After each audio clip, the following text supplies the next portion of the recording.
How to redeem code in Stumble, guys. That's what I will show you in this video. But before we begin, make sure to subscribe to the channel and ring the bell to get notified whenever a new video is uploaded. With that said, let's get started.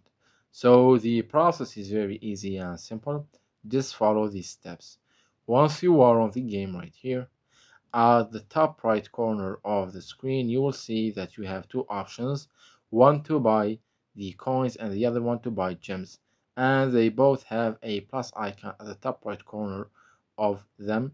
So click on that plus icon on any one of these two options.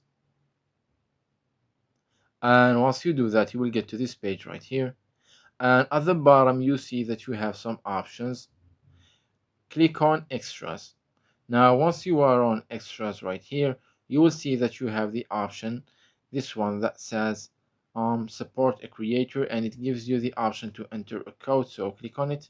And as you can see right here, once you do that, you will get a pop-up window where you will be able to enter the code. Once you do that, click on support.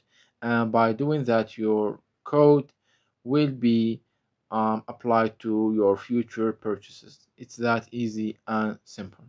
So that was it for this video. That's how you can redeem a code on Stumble, guys. If you have any questions, please leave them in the comment section down below. With that said, see you in the next video.